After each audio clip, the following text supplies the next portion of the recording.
Hello students, मैं BP Singh आज आपके लिए इनर प्रोडक्ट स्पेस का सेकंड लेक्चर लेके आया हूं। फर्स्ट लेक्चर में मैंने आपको क्या क्या कराया है वो देख लीजिए, और थर्ड लेक्चर में टॉप मोस्ट इनइक्वालिटी कौन सी देने वाला हूं वो भी देख लीजिए।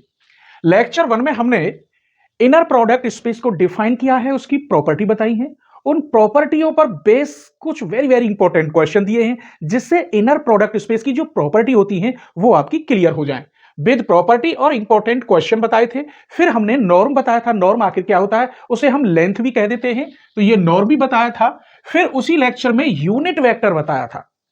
इनर प्रोडक्ट स्पेस में यूनिट वेक्टर, ये कई क्वेश्चन ऑब्जेक्टिव के आधार या मतलब एमसीक्यू इनमें से बन जाएंगे।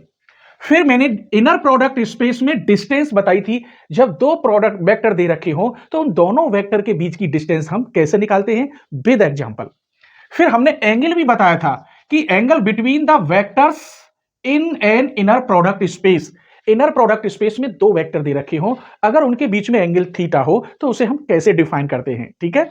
फिर हमने ये थ्योरम बताई थी, ये दोनों थ्योरम इसलिए बताई थी कि लीनियरिटी इसमें क्लियर हो जाती है। एक प्रॉपर्टी आती है लीनियरिटी की, तो वो इसमें क्लियर हो जाती है, और ये छोटी छोटी थ्योरम है, वेरी वेरी इंपॉर्टेंट।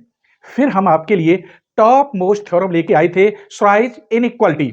तो श्वाइज इनइक्वालिटी क्या होती है, मॉड के अंदर alpha beta is less than and equal norm of alpha norm of beta. कहीं कहीं इसे ऐसे भी लिखा हुआ है, u b is less than and equal norm of u norm of v. तो ऐसे भी लिख देते हैं, या अल्फा बीटा, राइटर अलग अलग हैं, तो सेम ही बात है, एक ही चीज है। अब लेक्चर 2 में तो आज मैं आपको दो तीन क्वेश्चन बताऊंगा जो एमसीक्यू पर आ जाते हैं, एक थ्योरम भी बताऊंगा टॉप मोस्ट। लेकिन लेक्चर 3 में मैं एक ही थ्योरम लेके आ रहा हूं, triangle inequality, top most theorem है। तो ट्रायंगल इनइक्वालिटी क्या होती है, norm alpha plus beta is less than norm of alpha plus norm of beta. इसको हम ऐसे भी लिख सकते हैं, norm u plus v is less than and equal norm of u plus norm of v. तो इतना मैं आपको लेक्चर 1 में दे चुका हूं।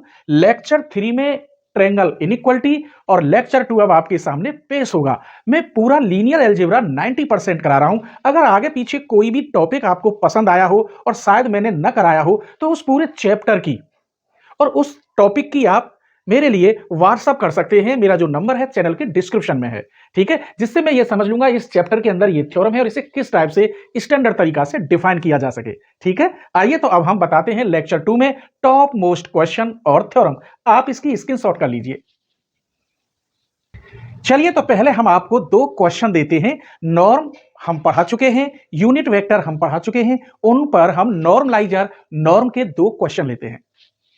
Question number 1, find the norm of the vector, find the norm of vector alpha equal to 2 1 minus 1. Also find normalizer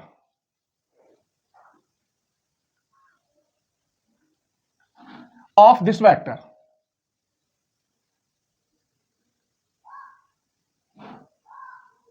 तो ये question objective के लिए बहुत ही इंपॉर्टेंट है। आइए सबसे पहले हमें नॉर्म के बारे में मालूम होना चाहिए कि आखिर नॉर्म होता क्या है। Solution, given alpha equal to दे रखा है 2 1 माइनस 1। हम क्या जानते हैं नॉर्म की डेफिनेशन, नॉर्म ऑफ अल्फा का स्क्वायर इक्वल टू होता है अल्फा अल्फा। ये यहां कॉमा लगा होता है लेकिन वास्तव में इनका प्रोडक्ट होता है। जब ये दोनों सेम है तो इसका वर्ग ही होगा। तो मैं यहां लिख सकता हूं, इसका वर्ग 2 का वर्ग 4 प्लस 1 का वर्ग 1 प्लस माइनस 1 का वर्ग 1, इसका मतलब 6। तो नॉर्म ऑफ अल्फा का square equal to 6। This implies norm of alpha equal to under root 6। तो इस वेक्टर का जो नॉर्म आया वो कितना आया, अंडर रूट 6। अब हमें निकालना है नॉर्मलाइजर इसी वेक्टर का। तो नॉर्मलाइजर आप कैसे निकालेंगे वो देखिए। नॉर्मलाइजर के लिए we know that normalizer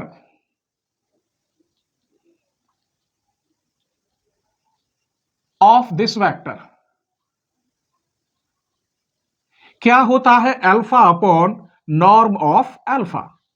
alpha कितना दे रखा है हमारे पास 2 1 -1 और नॉर्म कितना है √6 तो 2 अपॉन √6 फिर 1 अपॉन √6 और माइनस के 1 अपॉन √6 ये नॉर्मलाइजर हो गए। यहां कॉमा लगा दीजिए। क्लियर। आइए क्वेश्चन नंबर 2 लिखते हैं। Find the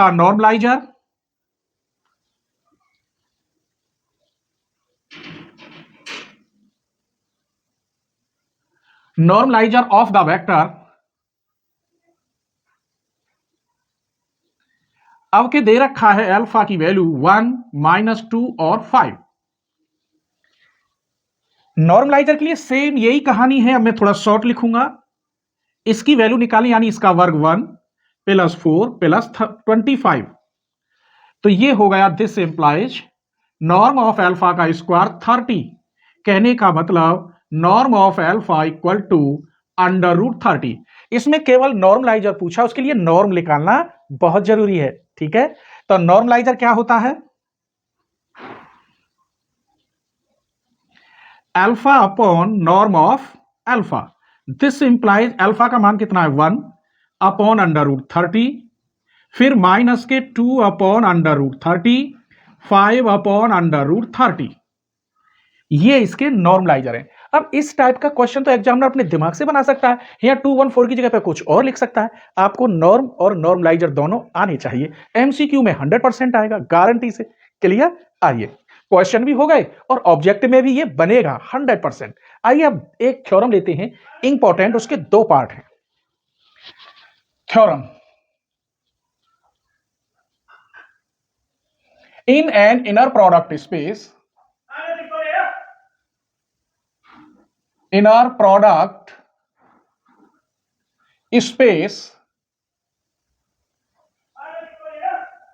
VF comma prove that क्या प्रूफ करना है first norm of alpha positive तब norm of alpha equal to 0 होगा कब इफ एंड ओनली इफ जब अल्फा इक्वल टू 0। दूसरा प्रूफ मैंने लिया है norm of A alpha equal to mod A norm of alpha. देखिए जब आप सब्जेक्टिव पेपर कर लेंगे, डीपली चैप्टर को पढ़ लेंगे तो ऑब्जेक्टिव तो अपने आप ही हो जाएंगे। लेकिन आपकी जो सोच है वो क्या है मैं बता रहा हूं कि कम से कम 70% स्टूडेंट तो बुक ही नहीं खरीदते हैं मैथ की, केवल मॉडल पेपर से काम चला रहे हैं जिन यूनिवर्सिटियों में ऑब्जेक्टिव पेपर है। और ऑब्जेक्टिव पेपर से तुम्हारा जो फ्यूचर है ना वो बर्बाद हो रहा है। ये शॉर्टकट का तरीका बहुत गलत है। आपको चैप्टर ही नहीं पता हमारे मैथ में कौन कौन से चैप्टर हैं, कौन सी यूनिट में कौन कौन से चैप्टर हैं, बुकों के नाम तक नहीं पता। केवल आप जाते हैं और कह देते हैं कि मॉडल पेपर दे दीजिए और उसे रटते हैं, उससे कुछ नहीं होगा। पेपर जब आएगा उस समय आप भूल जाएंगे। जब तक इन क्वेश्चनों को आप सॉल्व नहीं करेंगे अपने हाथ से तब तक रटना बेकार है। अगर मेरी बात पसंद आई हो तो प्लीज कमेंट कर देना। ठीक है। आइए ये हमें दोनों छोटी छोटी थ्योरम प्रूफ करनी है और ये मैंने इनर प्रोडक्ट स्पेस की जो प्रॉपर्टी है उसमें तो ये बता दिया ऊपर वाली, इसको दोबारा रिपीट करते हैं। Proof first we have norm of alpha equal to होता है अंडर रूट के अंदर अल्फा अल्फा और ये कब होता है by definition of norm, norm की डेफिनेशन से। अगर मैं स्क्वायर करता हूं ऐसे तो ये बन जाएगा alpha comma alpha under root हट जाएगा। लेकिन हम ये भी जानते हैं ये हमेशा क्या होता है पॉजिटिव, ऐसा प्रॉपर्टी में कहा है। इसका मतलब ये हो गया नॉर्म ऑफ अल्फा का स्क्वायर 100% पॉजिटिव, क्योंकि ये पॉजिटिव है तो ये क्या होगा positive. This implies under root लगा देते हैं तो ये भी क्या होगा पॉजिटिव। यहां तक की बात आ गई ये पॉजिटिव होगा। अब ये कैसे लाएं ये भी देखते हैं।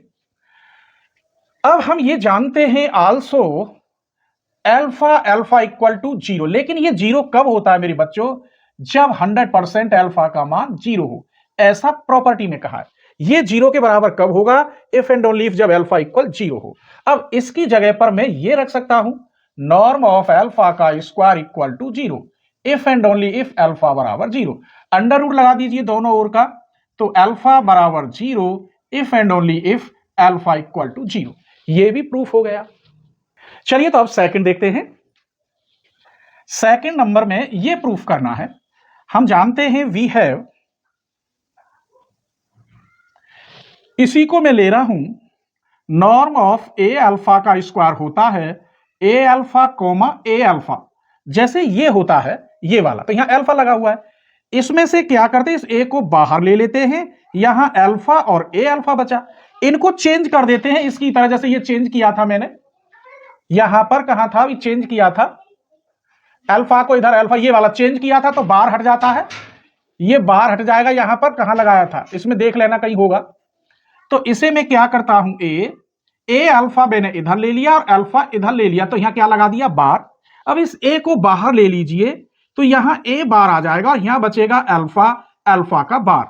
अब इस बार को अगर हटा दें तो ये अल्फा इधर आ जाएगा और ये अल्फा इधर आ जाएगा, तो ये बन गया मॉड ए का स्क्वायर। ये तो क्योंकि जेड इंटू जेड बार होता है मॉड जेड का स्क्वायर, और ये बन गया आपका अल्फा, अल्फा बार हट गया, ये अल्फा इधर और ये इधर चला जाएगा, तो कंजुगेट हट जाता है, यही तो प्रॉपर्टी है। अब इसकी जगह पे आप लिख सकते हो ये वाला, तो ये आएगा मेरे बच्चों मॉड ए का स्क्वायर नॉर्म ऑफ अल्फा का स्क्वायर। किसके बराबर चल रहा था, नॉर्म ऑफ ए अल्फा का होल स्क्वायर। दोनों ओर का अगर आप अंडर रूट ले दें तो ए अल्फा का नॉर्म इक्वल आएगा mod A norm of alpha. यही प्रूफ है आपका। तो ये वीडियो कैसी लगी प्लीज एक कमेंट जरूर करना और अपने फ्रेंडों को जरूर शेयर करना। आप अपने कम से कम एक दोस्त को तो शेयर कर सकते हैं। मैं इतनी मेहनत करके तुम्हें वीडियो लाता हूं और आप सिर्फ मेरे लिए 5 सेकंड नहीं दे सकते।